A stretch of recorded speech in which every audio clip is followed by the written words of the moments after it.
შენ სლოდინ შივრჩები კენტად რასმიპირება გოგონედავ რახან დამტოვე ავადა მაშმოდის ანახავადა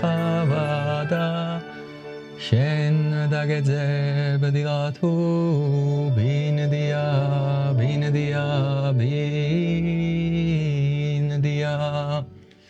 დედა ჩემო მითხრა სანამ ვიდეოს ჩაწერას დაიწყებ მაიკა გააუთოვე ხო და გავაუთოვე აღარ მარტო წინიდან ხო და ერთ დღესაც გადავწყვიტე რომ ბოსტანი გამეკეთებინა გავაკეთე კიდეც და იმდენი რაღაც ვისწავლე ამ ბოსტნის კეთებაში არა მარტო ბოსტანზე არამედ ზოგადად ცხოვრებაზე რომ ამ ვიდეოში ყველაფერს გეტყვით და აგიხსნით და კიდე ყველაზე სასაცილო რაც არის 5 წელში ალბათ ფერმერობა იქნება ყველაზე მოთხოვნადი პროფესია ყველაზე მაღალ ანაზღაურებადიც რაღაცა ზეგავლენა თითქმის ყველა სფეროში ექნება ხელოვნურ ინტელექტს ძალიან ბევრ სამსახურს ჩაანაცვლებს და გააქრობს ნუ ახლა რაღაცებსაც შექმნის მაგრამ საბოლოოდ ყველაზე ბოლოს სადაც მივა ეგ არის რაღაცა ხელით სამუშაო იმიტომ რომ ჯერ რობოტები იმდენად განვითარებულები არ არიან და კიდევ დიდხანს ვერც განვითარდებიან რომ ყველაფერი რობოტებმა აკეთონ ფერმერობა ანუ საჭმელი ხო ყველა ადამიანს სჭირდება საჭმელზე რომ მოთხოვნა სულ იქნება და არის ფერმერობას ვერანაირად ვერ ჩაანაცვლებს ჯერჯერობით ხელოვნური ინტელექტი. ამიტომაც მეც მეთქი რაღაც გამოცდილებას მივიღებ თქო, ვნახავ თქო როგორი საქმეა, იქნებ გამომადგეს თქო რა. ხო და ამ ყველაფერმა იმაზე მეტი გამოცდილება მომცა, ვიდრე მე მეგონა. ეზოში პატარა ესეთი ადგილი მქონდა და მთლიანად იყო დაფარული ბალახებით. ადრე საქათმე იყო მანდ, ქათმები ყოდა პატარაობაში. სულ მქონდა სურვილი რომ მეცადა და რაღაცა მომეყვანა მიწასთან მემუშავა. ხო დავდექი ერთ დღესაც და დავიწყე ბოსტნის კეთება. თავიდან რა თქმა უნდა გასასუფთავებელი იყო, მთლიანად გავასუფთავე, ბალახები მოვჭერი, რაღაცა ნაგვებიც ეყარა და ისინიც ავიღე. არ ვიცი რატომ, მაგრამ მე დავიწყე ასე ოთხკუთხედი ფიცრის აწეული მიწა რო ყრია, აი მაგნაირების გაკეთება. რა შემჭირდებოდა არ ვიცი, მაგრამ რაღაცა ესთეტიურად მომეწონა და მეთქი გავაკეთებ რამეს დავრგავ მეთქი. როგორ კეთდება ეგ სხვათა შორის რა. ესე ოთხკუთხედ კონსტრუქციას შეკრავ ფიცრებისგან. მან უნდა ჩააფინო კარდონები. და რატო ეხა? ეგ კარდონი დაბლიდან ბალახის ამოსვლას ხელს უშლის, თან წყლის გასვლას უწყობს ხელს. დრენაჟს და ეგ რო ნენელა დაალპება, იმებს ევასებათ, რა ქვია. მატლებს ევასებათ, ეგეთი რაღაცეები და მატლები მრავლდებიან მაგ ადგილას და მიწაც მერე უკეთესი ხდება რა. ზევიდან ამის შესავსებად ფოთლები და ბალახები დავყარე, მერე ხის ნაჭრები და საბოლოოდ მიწა დავაყარე. თავიდან რაც დავრგე, ეს იყო მარწყვი. თუმცა დღემდეველი და ყვავილიც არ გამოუღია. ალბათ პირველი წელი რადგანაა არც გამოიღებს და მომავალი წლიდან უკვე მარწყვი მექნება. ესეთი კონსტრუქცია ორი გავაკეთე, მეორეს ჯერ არაფერი არ ჩამირგება, კიდე ისე არის, არ ვიცი რატო. ხო და მერე უკვე მივხედე დანარჩენს. პამიდორები მინდოდა და კიტრი რაც ყველაზე მთავარი არის. დავბარე მიწა ძალიან ღრმად, იმიტომ რომ ეს პომიდორი რასაც მე ვგავდი, ხარის გულა არის ესეთი ჯიში, ძალიან დიდი იზრდება და ჭირდება ძალიან ღრმად დაბარვა. კარგად დავბარე მე მიწა გავაფხვიერე, იმ დროს აპრილში ჯერ ციოდა და ჩითილები სახში მქონდა. ლედ განათებას ვანათებდი ზევიდან, იმიტომ რომ საჭიროა სინათლე მაინც და ნენელა იზრდებოდნენ. საბოლოოდ ცოტა რომ დათფა და ამინდი გამოვიდა, ეს ჩითილები ესე მწკრივში, ორმწკრივად გადავრგე, კიტრის თესლებიც ჩავყარე, იქ სადაც მინდოდა რომ კიტრი ამოსულიყო.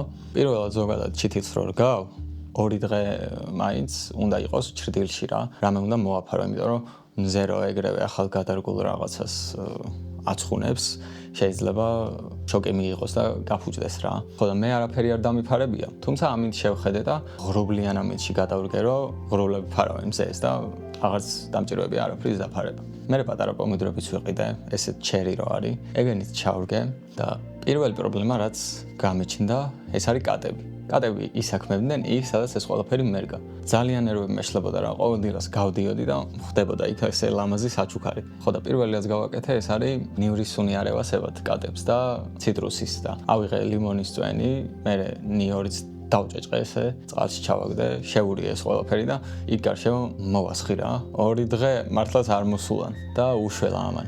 მაგრამ სულ რო გავიდა, მე ისევ იგივე საკეთებდნენ და მოვიფიქრე ასეთი გამოსავალი, რომ პროცეულის ხის ტოტები ესე ეკლები რო აქვს, ეგენ მოვჭერი და ესე ჩაურჭე გარშემო. კატები რო ეცდებოდნენ იქ შესვლას, ესენი რო შეერჭავა და დისკომფორტს იგრძნობდნენ და აღარ იზავდნენ რა. ამან უშველა, მაგის მერე აღარაფერი აღარ უქნიათ იქ და მე გადაეჩვინენ. მე სხვა ადგილი იპოვეს. პირველი ყველაზე მნიშვნელოვანი, რაც ბოსტანმა მასწავლა, ეს არის მოთმინება და დისციპლინა. ანუ პირველად რო ჩავრგე ეს კიტრის თესლები, კარგი ხანი ველოდე რა. 1-2 ამოვიდა 15 დღეში, მაგრამ დანარჩენი არ ამოსულა თითქმის თვენახევარი. და ძალიან ნერვიულობდი და ნერვების მეშლებოდა რატო არ ამოდიან თქო, მაგრამ როგორც მოგეხსენებათ საქართველოში რატომღაც წელს მოუნდა რომ მზე არ უნდა გამონათებულიყო და სიცივე უნდა ყოფილიყო, ხო და ამ სიცივეს გამო არ ამოდიოდნენ თურმე. როგორც კაი ამინდი გამოვიდა, ეგრევე წამოყვეს ესე პატარ-პატარა თავები და გაიზარდნენ. რეალურად რაღაცას რო რგავ, ან ყოველ დღე უნდა დაუსხა ხოლმე წყალი, ყოველ დილით მაგალითად ცოტ-ცოტა, ან მე როგორც ვაკეთებ, მაგალითად მე ვაკეთებ 3 დღეში ერთხელ დიდი რაოდენობით წყალს ვუსხავ. კარგად ჩადის ეს ბოლომდე მიწაში, ფესვებამდე და იქედან იღებს ამ ყველაფერს. პომიდორისთვის კიდე ნაკელი გამოვიყენე, ძირში დავუყარე, რომ კარგად გაზრდილიყო. პირველად ზრდის დროს დავუყარე, მეორედ ყვავილობის დროს და მესამედ ნაყოფი რო გამოიღო და გაზრდა რო დაიწყო, მაგ დროს დავუყარე. პროცესი ხელით მუშაობის და რაღაცას რო ქმნი და შენით რო ზრდი რაღაცას, აი ძალიან სასიამოვნოა და არ ვიცი ადამიანს მაგაზე მეტი ყოფილება რამ უნდა მიანიჭოს.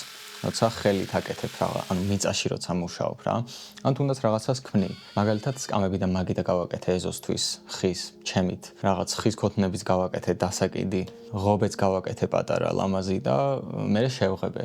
ანუ ეს ყველაფერი როცა ჩემით გავაკეთე რაღაცა და ამ ყველაფერს როცა ვხედავ, ძალიან სიამოვნებს და ძალიან დიდ კმაყოფილებას მაძლევს ეს ყველაფერი რა. ზოგადად ხო ადამიანები შემოქმედი ტიპები ვართ.